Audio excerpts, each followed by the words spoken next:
Au sortir de la Seconde Guerre mondiale, les statistiques ethniques et religieuses ont été interdites en France.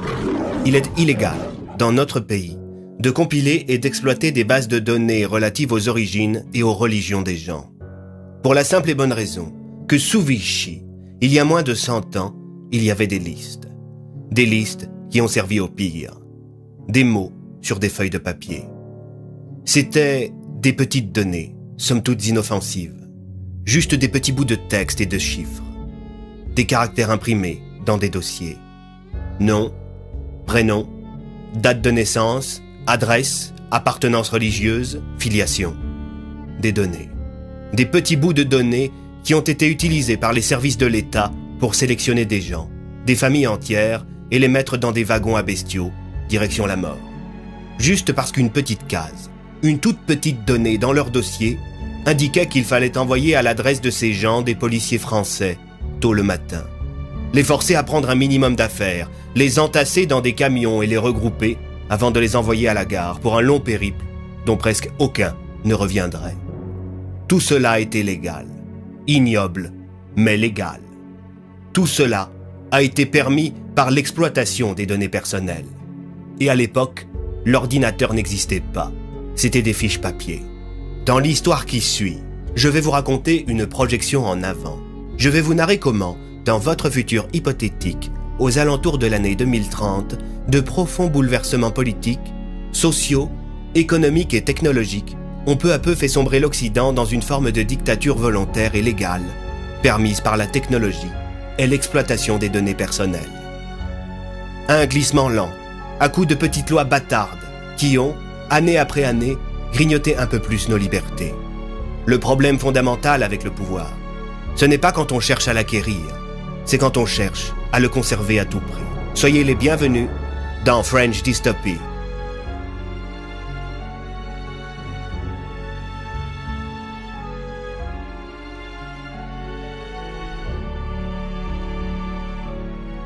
Acte 1. Mais tous disent la même chose. Et donc, le public se dit c'est la vérité, puisque des organes aussi différents l'un que l'autre disent la même chose. Sauf qu'ils n'ont rien de différent, ils appartiennent tous à des milliardaires, qui eux sont copains entre eux et n'ont pas besoin de se consulter pour dire la même chose, c'est dans leur cerveau. Donc, à l'époque, quand l'ORTF disait quelque chose, vous aviez l'Express qui disait le contraire, vous aviez l'Humanité qui disait évidemment tout à fait différemment, vous aviez le Nouvel Obs qui était un journal qui pensait différemment, Le Monde dirigé par M. Beuve-Méry n'était visiblement pas gaulliste, etc. Donc là vous aviez une vraie pluralité d'informations qui aujourd'hui n'existe plus. Cette vidéo informative donne un aperçu de ce qui se passe actuellement dans le monde en moins d'1 heure. La vidéo montre les systèmes mondiaux modernes et se concentre sur certaines situations aux Pays-Bas. Nous croyons cependant que les gens du monde entier reconnaîtront ces situations. Chers compagnons humains, je pense que maintenant vous sentez que quelque chose n'est pas normal. Mais je pense aussi que les théories du complot mal argumentées vous ont poussé à rester loin des médias alarmistes et des théoriciens du complot. Mais écoutez, car pendant que vous regardez, des millions de personnes tombent dans la pauvreté à cause des mesures anti-corona de l'année écoulée. Même si la plus grande crise économique de l'histoire ne vous a pas encore touché, ce ne sera qu'une question de temps avant que les réactions en chaîne ne vous frappent également. Ce n'est pas de l'alarmisme, mais c'est une dure réalité. Je pense également que nous pourrions atténuer les dégâts et même faire mieux à condition d'être correctement informés de notre situation. C'est pourquoi je voudrais vous montrer quelques faits que vous pouvez facilement vérifier, des faits d'une importance cruciale. Moins d'une poignée de grandes entreprises dominent tous les aspects de nos vies. Cela peut sembler exagéré, mais du petit déjeuner que nous mangeons au matelas sur lequel nous dormons et tout ce que nous portons et consommons entre les deux dépend en grande partie de ces entreprises. Ce sont d'énormes sociétés d'investissement qui déterminent le cours des flux d'argent.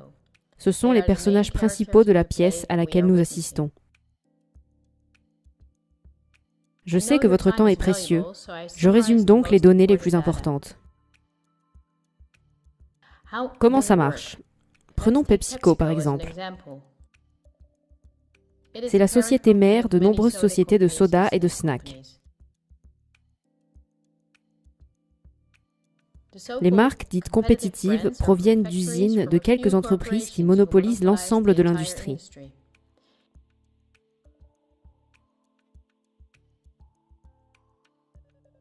Dans l'industrie des aliments emballés, il existe quelques grandes entreprises, comme Unilever, la société Coca-Cola, Mondelez et Nestlé.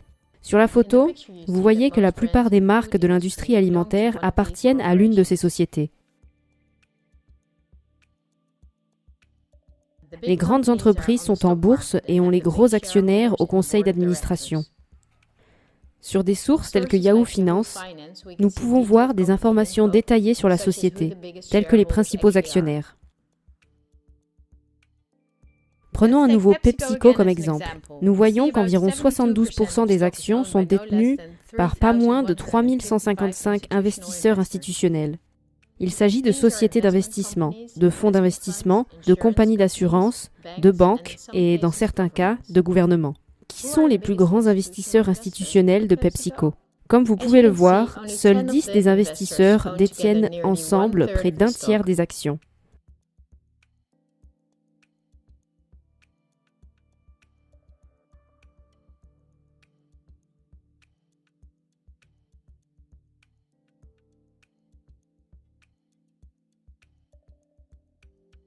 Le top 10 des investisseurs représente ensemble une valeur de 59 milliards de dollars. Mais sur ces 10, seuls 3 possèdent plus d'actions que les 7 autres. Souvenons-nous d'eux et cherchons qui détient le plus d'actions de la société Coca-Cola, le plus grand concurrent de Pepsi.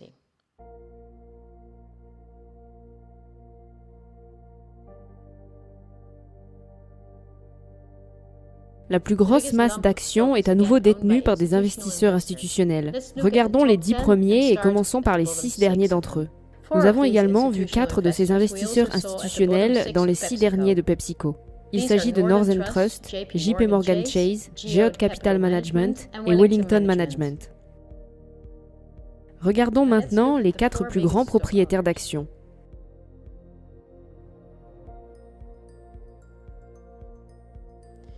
Ce sont BlackRock, Vanguard et State Street. Ce sont les plus grandes sociétés d'investissement du monde. Donc PepsiCo et Coca-Cola ne sont pas du tout des concurrents. Les autres grandes entreprises qui possèdent une myriade de marques comme Unilever, Mondelez et Nestlé appartiennent au même petit groupe d'investisseurs. Mais ce n'est pas seulement dans l'industrie alimentaire que leurs noms reviennent. Découvrons sur Wikipédia quelles sont les plus grandes entreprises technologiques.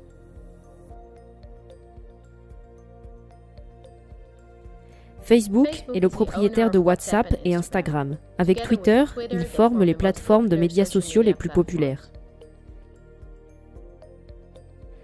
Alphabet est le parent de toutes les sociétés Google comme YouTube et Gmail. Mais ils sont aussi le plus gros investisseur dans Android, l'un des 2 systèmes d'exploitation pour presque tous les smartphones et tablettes. L'autre système d'exploitation est l'iOS d'Apple. Si nous ajoutons Microsoft à ces 3-là, nous voyons 4 entreprises fabriquer le logiciel pour presque tous les ordinateurs, tablettes et smartphones dans le monde. Voyons qui sont les plus gros actionnaires de ces entreprises. Prenons Facebook. On voit que 80% des actions sont détenues par des investisseurs institutionnels. Ce sont les mêmes noms qui sont apparus dans l'industrie alimentaire. Les mêmes investisseurs sont dans un top 3. Ensuite, Twitter. Il forme avec Facebook et Instagram le top 3. Étonnamment, cette société est également entre les mains des mêmes investisseurs. On les revoit avec Apple et même avec leur plus gros concurrent, Microsoft.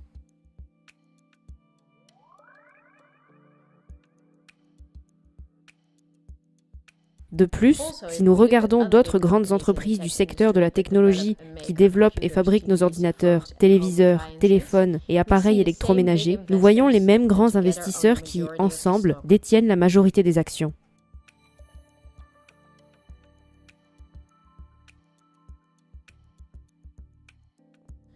C'est vrai pour toutes les industries, je n'exagère pas.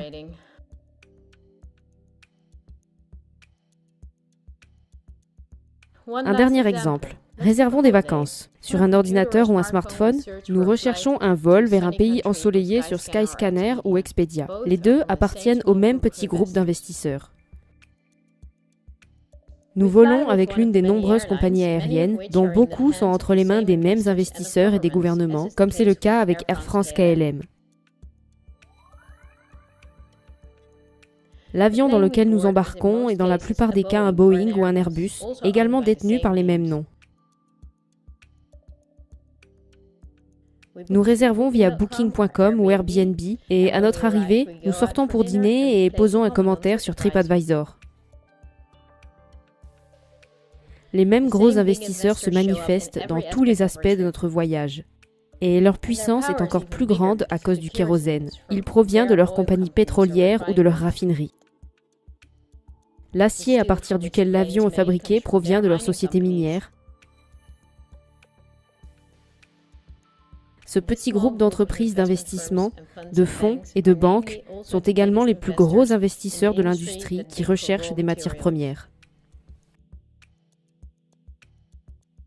Wikipédia montre que les plus grandes sociétés minières ont les mêmes gros investisseurs que nous voyons partout.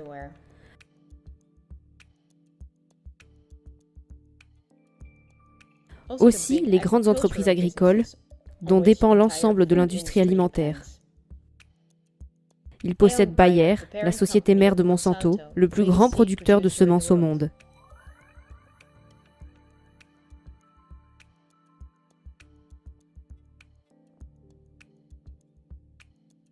Mais ils sont aussi les actionnaires de la grande industrie textile.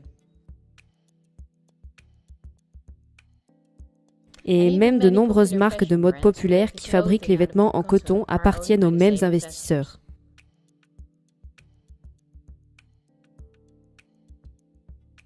Qu'il s'agisse des plus grandes sociétés de panneaux solaires au monde ou des raffineries de pétrole, les actions sont entre les mains des mêmes entreprises. Ils sont propriétaires des compagnies de tabac qui produisent toutes les marques de tabac populaires, mais ils possèdent également toutes les grandes sociétés pharmaceutiques et les institutions scientifiques qui produisent des médicaments.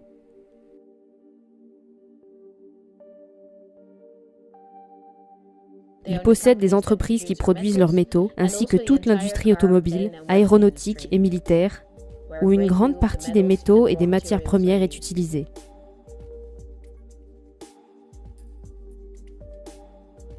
Ils possèdent les entreprises qui fabriquent nos produits électroniques, les grands entrepôts et les marchés en ligne, et même les moyens de paiement que nous utilisons pour acheter leurs produits.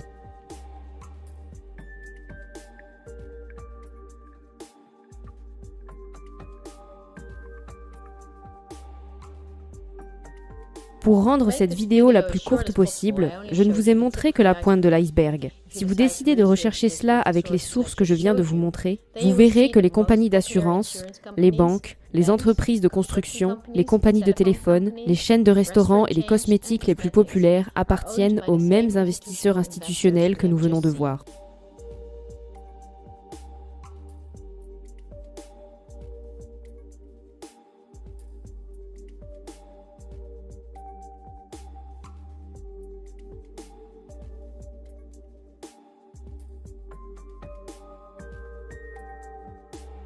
Ces investisseurs institutionnels sont principalement des entreprises d'investissement, des banques et des compagnies d'assurance. À leur tour, ils appartiennent eux-mêmes à des actionnaires, et le plus surprenant est qu'ils possèdent les actions les uns des autres.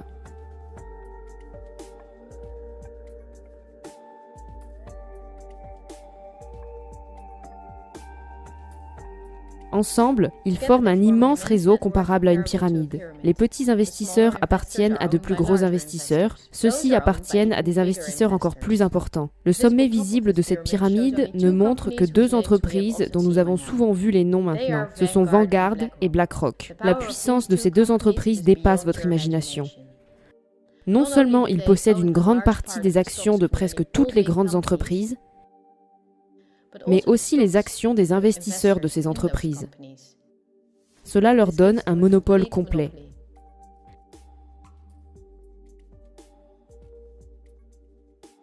Un rapport Bloomberg indique que ces deux sociétés, en 2028, auront ensemble des investissements d'un montant de 20 trillions de dollars.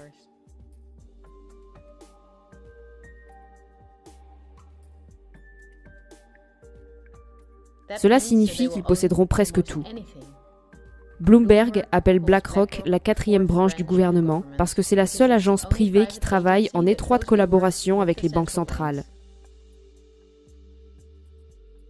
BlackRock prête de l'argent à la Banque centrale, mais c'est aussi le conseiller. Il a également développé le logiciel utilisé par la Banque centrale. De nombreux employés de BlackRock étaient à la Maison-Blanche avec Bush et Obama. Son PDG, Larry Fink, compte sur un accueil chaleureux des dirigeants et des politiciens. Pas si étrange si vous savez qu'il est le leader de la société au pouvoir. Mais Larry Fink ne tire pas les ficelles lui-même. BlackRock elle-même est également détenue par des actionnaires. Qui sont les actionnaires ? Nous arrivons à une étrange conclusion. Le plus gros actionnaire est Vanguard. Mais maintenant, ça devient opaque. Vanguard est une société privée et nous ne pouvons pas voir qui sont les actionnaires.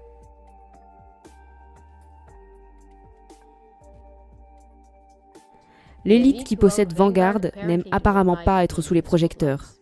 Mais bien sûr, ils ne peuvent pas se cacher de qui est prêt à creuser.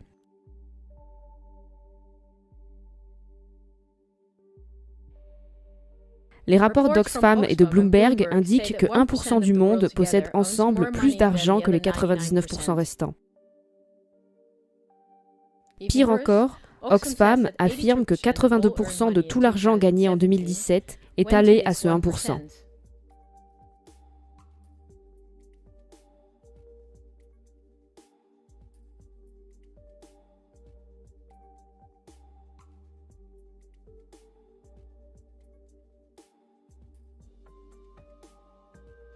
Forbes, le magazine économique le plus célèbre, affirme qu'en mars 2020, il y avait 2095 milliardaires dans le monde.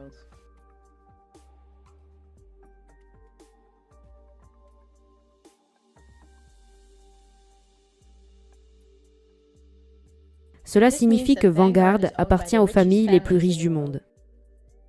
Si nous recherchons leur histoire, nous voyons qu'ils ont toujours été les plus riches. Certains d'entre eux avant même le début de la révolution industrielle. Parce que leur histoire est tellement intéressante et étendue, je vais faire une suite. Pour l'instant, je veux juste dire que ces familles, dont beaucoup sont royales, sont les fondatrices de notre système bancaire et de toutes les industries du monde. Ces familles n'ont jamais perdu le pouvoir, mais en raison d'une population croissante, elles ont dû se cacher derrière des entreprises comme Vanguard, dont les actionnaires sont les fonds privés et à but non lucratif de ces familles.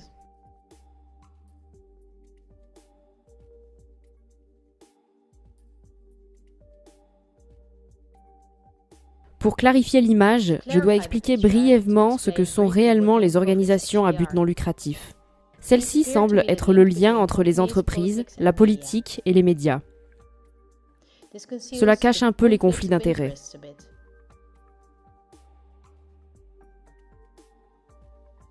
Les organisations à but non lucratif, également appelées fondations, dépendent des nations. Elles n'ont pas à révéler qui sont leurs donateurs. Elles peuvent investir l'argent comme elles l'entendent et ne paient pas d'impôts tant que les bénéfices sont réinvestis dans de nouveaux projets. De cette manière, les organisations à but non lucratif gardent entre elles des centaines de milliards de dollars. Selon le gouvernement australien, les organisations à but non lucratif sont un moyen idéal pour financer les terroristes et le blanchiment d'argent massif.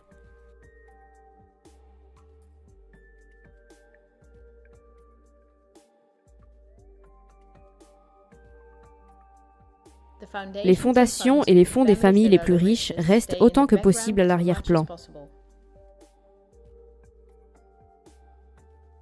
Pour les questions qui retiennent beaucoup l'attention, on utilise les fondations de philanthropes qui sont riches mais de rang inférieur. Je vais être brève. Je vais donc vous montrer les 3 plus importants qui relient toutes les industries du monde.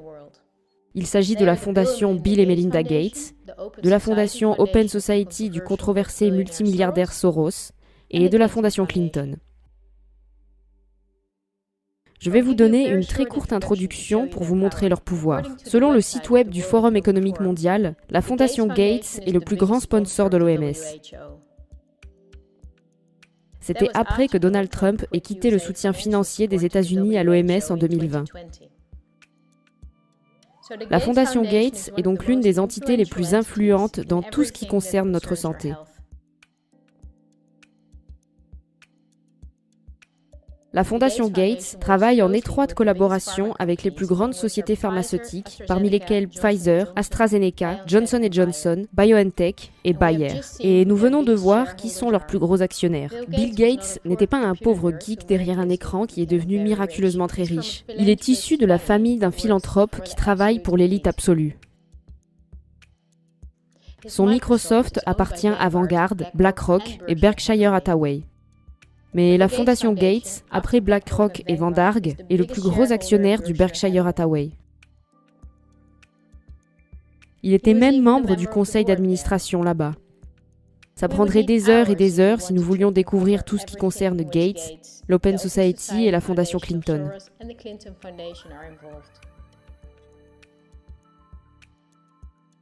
Ils forment un pont vers la situation actuelle. Je devais donc les présenter. Nous devons commencer le sujet suivant par une question. Quelqu'un comme moi, qui ne fait jamais de vidéo avec un vieil ordinateur portable, montre objectivement que seules 2 entreprises détiennent un monopole dans toutes les industries du monde. Ma question est la suivante. Pourquoi n'en parle-t-on jamais dans les médias ? Nous pouvons choisir quotidiennement entre toutes sortes de documentaires et de programmes télévisés, mais aucun d'entre eux ne couvre ce sujet. N'est-ce pas assez intéressant ? Ou y a-t-il d'autres intérêts en jeu ? Wikipédia nous donne à nouveau la réponse. Ils disent qu'environ 90% des médias internationaux appartiennent à 9 conglomérats médiatiques. Que nous prenions le monopoleur Netflix ou Amazon Prime, ou d'énormes consortiums qui possèdent de nombreuses sociétés filles comme Time Warner, la Walt Disney Company, Comcast, Fox Corporations, Bertelsmann et Viacom CBS, nous voyons que les mêmes noms possèdent les actions. Ces sociétés ne réalisent pas seulement tous les programmes, films et documentaires, mais possèdent également les chaînes sur lesquelles ils sont diffusés. Ainsi, non seulement les industries, mais aussi les informations appartiennent à l'élite. Je vais vous montrer brièvement comment cela fonctionne aux Pays-Bas. Pour commencer, tous les médias grand public néerlandais appartiennent à 3 entreprises. Le premier est Periscope, la société mère des marques suivantes. Outre les nombreux journaux et magazines, il possède également Sanoma, la société mère de certaines des grandes chaînes commerciales néerlandaises.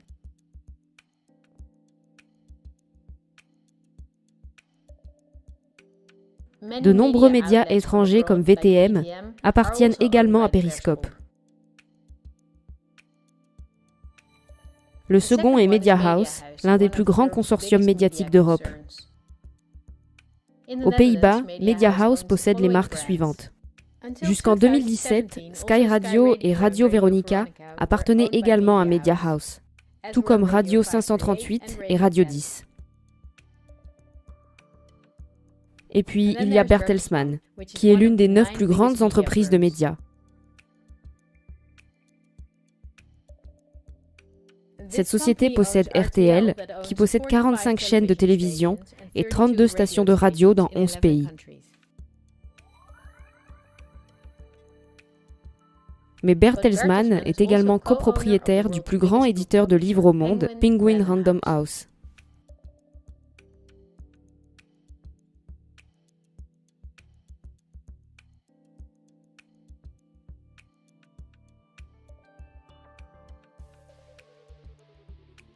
Les actions de ces sociétés appartiennent à des fonds privés de 3 familles. Ce sont la famille belge Van Thilo, la famille belge Leysen et la famille allemande Bertelsmann Mohn.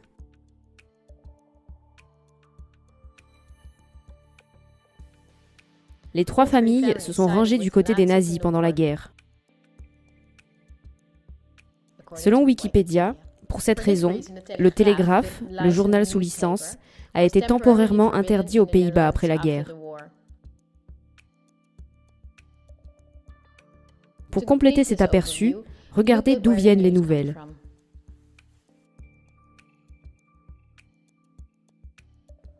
L'actualité quotidienne de tous ces médias, les divers médias d'information ne produisent pas d'informations. Ils utilisent des informations et des images des agences de presse ANP et Reuters. Ces agences ne sont pas indépendantes. ANP appartient à Talpa, John de Mol. Thomson Reuters appartient à la puissante famille canadienne Thomson.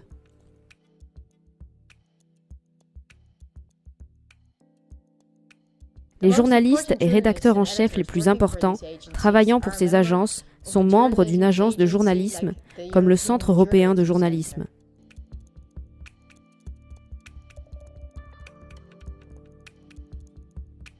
Il s'agit de l'un des plus grands sponsors européens des projets liés aux médias. Ils éduquent les journalistes, publient des livres d'études, fournissent des espaces de formation et des agences de presse, et travaillent en étroite collaboration avec les grandes entreprises Google et Facebook. Pour l'analyse et les points de vue journalistiques, les grands médias utilisent Project Syndicate. C'est l'organisation la plus puissante du domaine. Project Syndicate et les organisations, comme j'ai mentionné, sont, avec les agences de presse, le lien entre tous les médias du monde entier. Lorsque les présentateurs lisent leurs nouvelles, il y a de fortes chances que le texte provienne de l'une de ces organisations. C'est la raison pour laquelle les médias du monde entier montrent une synchronicité dans leurs reportages.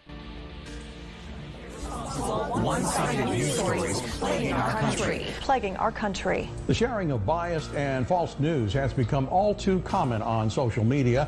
More alarming, some media outlets publish these same fake stories without checking facts first. The sharing of biased and false news has become all too common on social media. More alarming, some media outlets publish these same fake stories without checking facts first. Unfortunately, some members of the media use their platforms to push their own personal bias and agenda to control exactly what people think. And this is extremely dangerous to our democracy. This is extremely dangerous to our democracy. This is extremely dangerous to our democracy. This is extremely dangerous to our democracy. This is extremely dangerous to our democracy. This is extremely dangerous to our democracy. This is extremely dangerous to our democracy. This is extremely dangerous to our democracy. This is extremely dangerous to our democracy. This is extremely dangerous to our democracy. This is extremely dangerous to our democracy. This is extremely dangerous to our democracy. This is extremely dangerous to our democracy. This is extremely dangerous to our democracy. Et regardez le Centre européen de journalisme lui-même. Encore une fois, la Fondation Gates et la Fondation Open Society sont également fortement sponsorisées par Facebook, Google, le ministère de l'Éducation et des Sciences et le ministère des Affaires étrangères. Qui sponsorise l'organisation et les agences de presse qui produisent nos actualités? Avec Project Syndicate, nous voyons la BMGF, la Fondation Open Society et le Centre européen de journalisme. Les organisations qui diffusent les nouvelles sont payées par des organisations à but non lucratif, de la même élite qui possède également l'ensemble des médias. Mais aussi une partie de l'argent des contribuables est utilisée pour les payer. En Belgique, il y a régulièrement des manifestations depuis que Media House et le Périscope reçoivent des millions d'euros du gouvernement, alors que beaucoup sont à l'étranger. En guise de conclusion, nous prenons notre service public de radiodiffusion néerlandais NPO. La critique selon laquelle il s'agit d'un porte-parole du gouvernement qui pourrait être en soi le porte-parole de la grande entreprise n'est pas sans fondement. Le président du conseil de surveillance de NPO est J.B. Joustra. Il a rédigé la plateforme électorale du VVD, un parti libéral de droite. L'ancien leader du VVD, Ed Nijpels, était président d'Avrotros. Le législateur du VVD, Erik van den Burg, était président du NTR. L'ancien président du VVD, Bas en Horn, est désormais président du WNL. L'ancien secrétaire d'État à la retraite du PVDA, Van Damme, contrôle la distribution des avantages à NPO et siège au conseil d'administration de NPO. L'ancien président du PVDA est maintenant dans le conseil de surveillance de la VARA.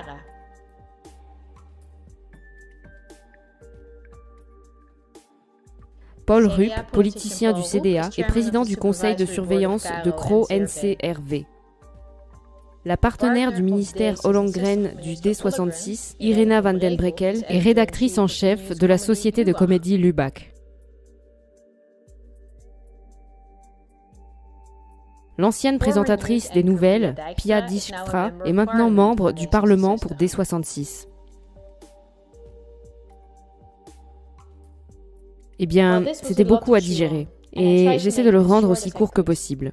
Je n'ai utilisé que des exemples que j'estimais nécessaires pour créer une vue d'ensemble claire. Cela aide à mieux comprendre notre situation actuelle.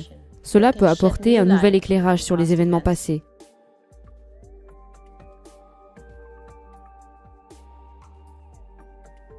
Il y aura suffisamment de temps pour plonger dans le passé, mais parlons maintenant d'aujourd'hui. Mais mon objectif est de vous informer du danger dans lequel nous nous trouvons actuellement. L'élite régit tous les aspects de nos vies, ainsi que les informations que nous obtenons, et elles dépendent d'une coopération de coordination pour connecter toutes les industries du monde, afin de servir leurs intérêts. Cela se fait par le biais du Forum économique mondial, entre autres, une organisation très importante.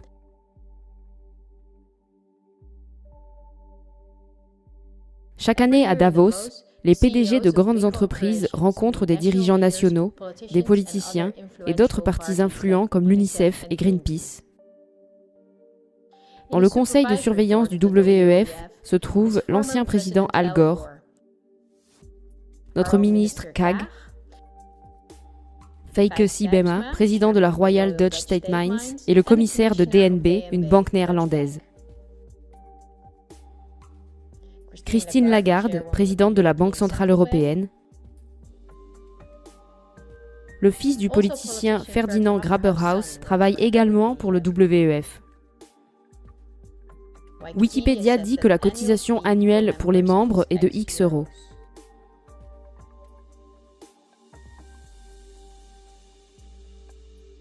Mais plus de la moitié de notre budget provient de partenaires qui paient le coût des politiciens qui, autrement, ne pourraient pas se permettre de devenir membres. Wikipédia le mentionne également.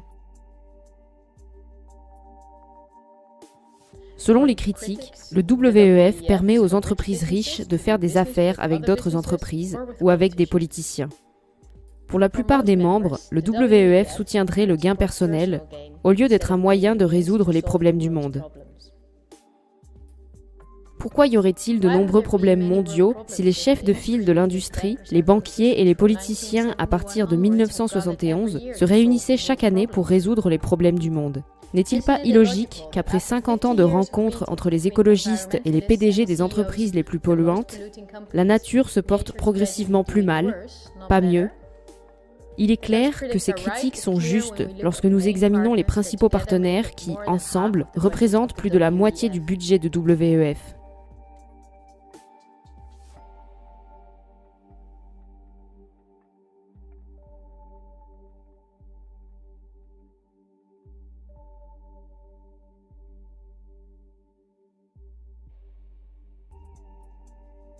Parce qu'il s'agit de BlackRock, de l'Open Society Foundation, de la Bill and Melinda Gates Foundation et de nombreuses grandes entreprises dont Vanguard et BlackRock détiennent les actions.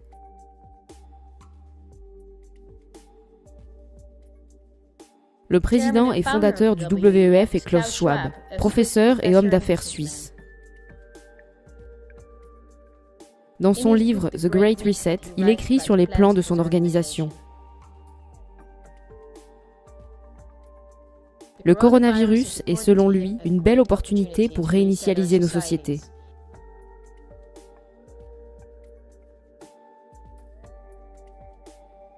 Il appelle cela « reconstruire mieux ». Le slogan est maintenant sur les lèvres de tous les politiciens mondialistes du monde.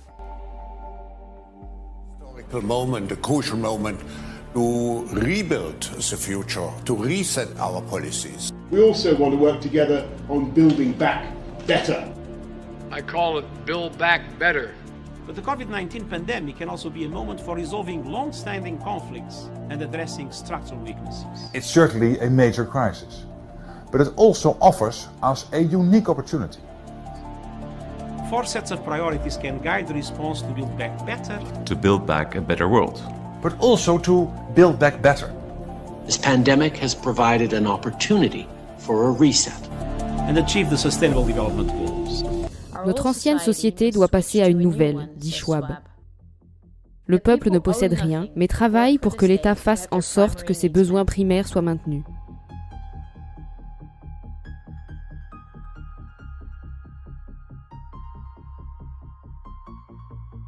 Le WEF dit que c'est nécessaire, car la société de consommation que l'élite nous a imposée n'est plus durable.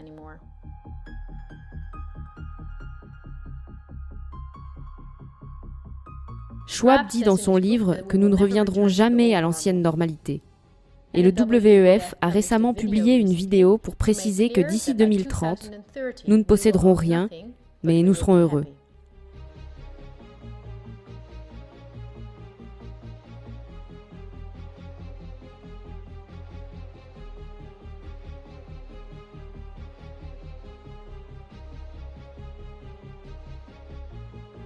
Vous avez probablement entendu parler du nouvel ordre mondial. Les médias veulent nous faire croire qu'il s'agit d'une théorie du complot. Pourtant, les dirigeants en parlent depuis des décennies. George Bush Senior, Bill Clinton et Nelson Mandela, mais aussi des philanthropes de renommée mondiale comme Cecil Rhodes, David Rockefeller, Henry Kissinger et même George Soros. We have before us the opportunity to forge for ourselves and for future generations a new world order. A world where the rule of law, not the law of the jungle, governs the conduct of nations. When we are successful, and we will be, we have a real chance at this new world order, an order in which a credible United Nations can use its peacekeeping role to fulfill the promise and vision of the UN's founders. After 1989, President Bush said, and it's a phrase that I often use myself, that we needed a new world order. The affirmative task we have now is to actually create a new world order.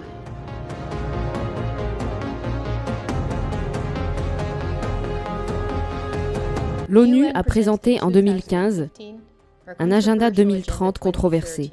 Il est presque identique à la grande réinitialisation de Klaus Schwab. L'ONU veut s'assurer, comme le fait Schwab, qu'en 2030, la pauvreté, la faim, la pollution et la maladie ne ravagent plus la Terre. Cela semble bien, mais attendez de lire les petits caractères. Le plan est que l'agenda 2030 sera payé par nous, des citoyens. Tout comme ils nous demandent maintenant de céder un droit à la santé publique. Ils nous demanderont de céder nos richesses pour lutter contre la pauvreté. Ce ne sont pas des théories du complot, c'est sur leur site officiel. Cela se résume à ceci. L'ONU veut que les impôts des pays occidentaux soient divisés par les méga-entreprises de l'élite pour créer une toute nouvelle société. La nouvelle infrastructure parce que les combustibles fossiles auront disparu en 2030. Pour ce projet, l'ONU dit que nous avons besoin d'un gouvernement mondial, à savoir l'ONU elle-même.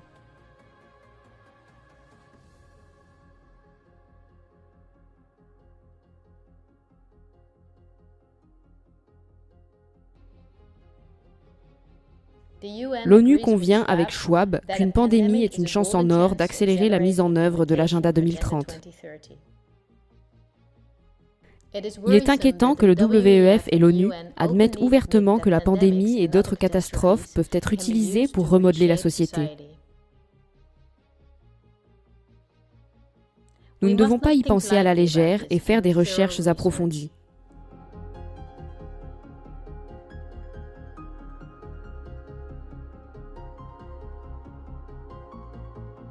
Le vendredi 18 octobre 2019, quelques mois avant l'annonce de la pandémie, un rassemblement s'est tenu à l'hôtel Pierre, à New York. C'était une réunion pour des personnes très importantes. Des politiciens, des experts de la santé hautement reconnus et des pharmacologues étaient présents. Le but du rassemblement était une simulation d'une pandémie mondiale. Cela pourrait être une coïncidence, non? Mais à titre d'exemple, ils ont utilisé le coronavirus. La simulation a couvert comment le virus se développerait et comment il ne pourrait être retenu que si les gens coopéraient dans les industries, les gouvernements et les agences gouvernementales. À nouveau, un nouvel ordre mondial pour nous sauver. Est-ce surprenant quand je vous dis que cet événement Event 201 a été organisé par le WEF, la Fondation Bill et Melinda Gates et l'Institut Johns Hopkins? Ce n'est pas une théorie du complot. Regardez sur le site officiel de l'Event 201. À ce stade, vous ne serez peut-être plus surpris que l'Institut Robert Koch, comme tout autre institut public, soit étroitement lié à l'OMS de Gates et qu'il ait créé une simulation similaire en 2012.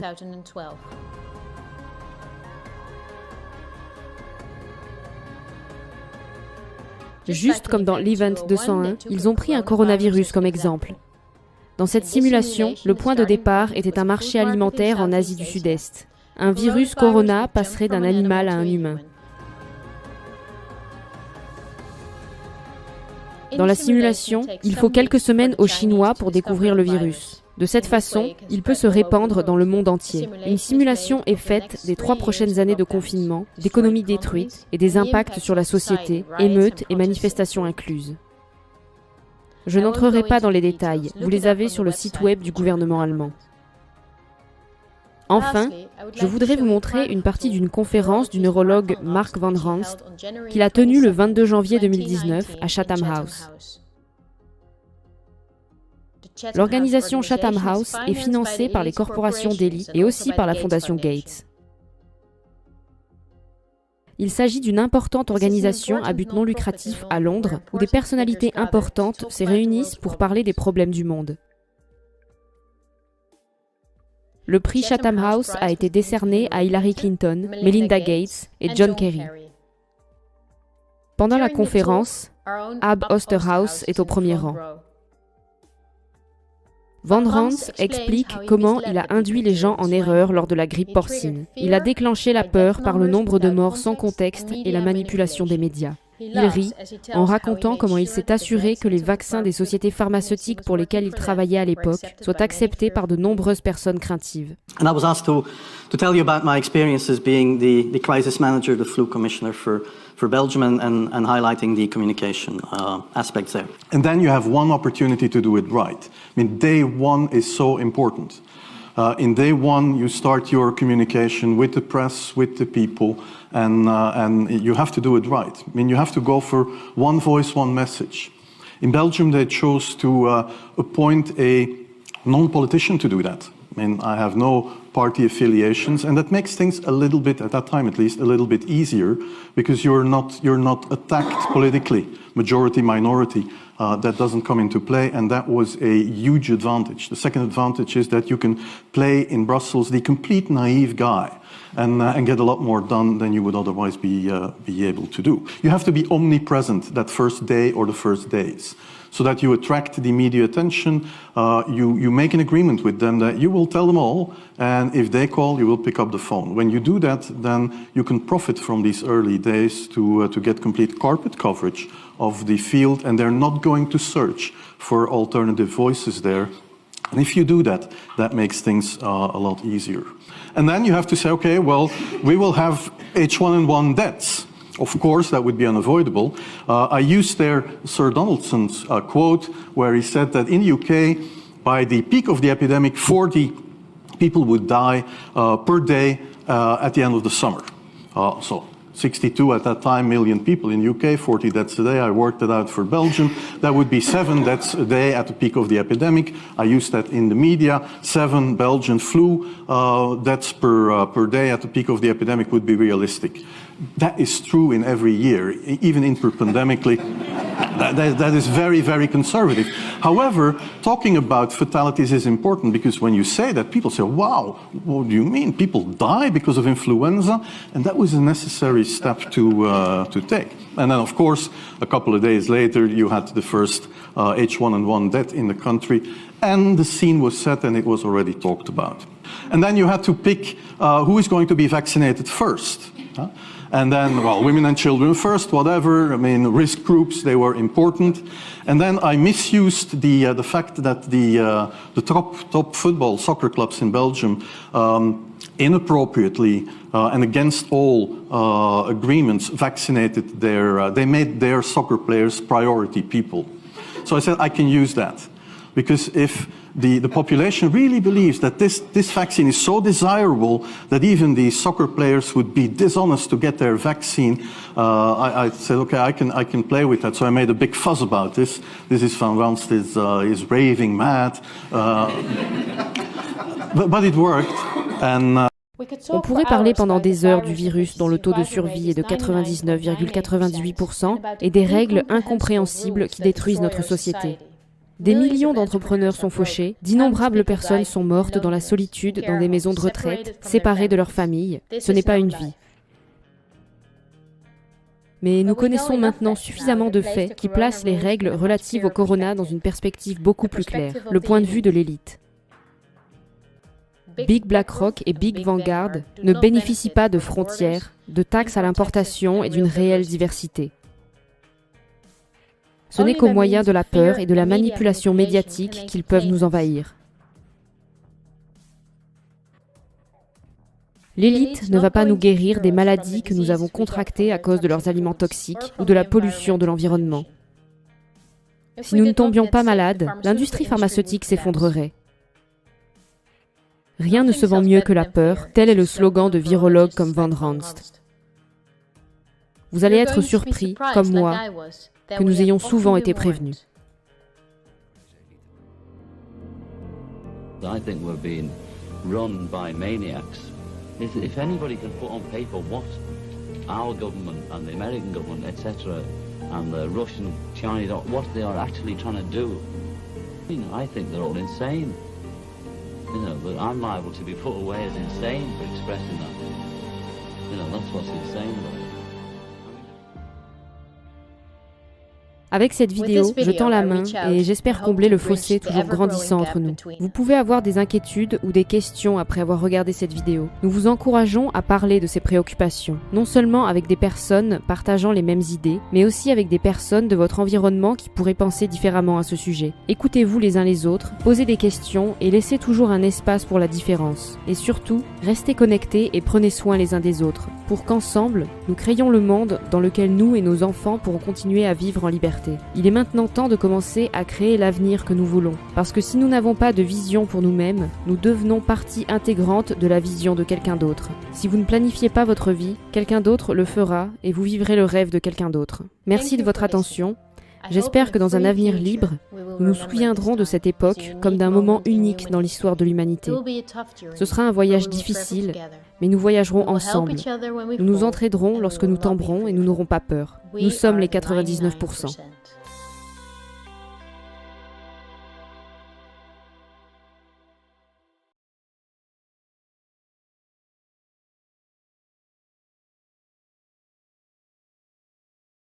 Mais tous disent la même chose. Et donc, le public se dit c'est la vérité, puisque des organes aussi différents l'un que l'autre disent la même chose. Sauf qu'ils n'ont rien de différent, ils appartiennent tous à des milliardaires, qui eux sont copains entre eux et n'ont pas besoin de se consulter pour dire la même chose, c'est dans leur cerveau. Donc, à l'époque, quand l'ORTF disait quelque chose, vous aviez l'Express qui disait le contraire. Vous aviez l'Humanité qui disait évidemment tout à fait différemment. Vous aviez le Nouvel Obs qui était un journal qui pensait différemment.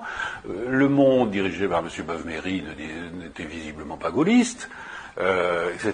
Donc là, vous aviez une vraie pluralité d'informations qui aujourd'hui n'existe plus.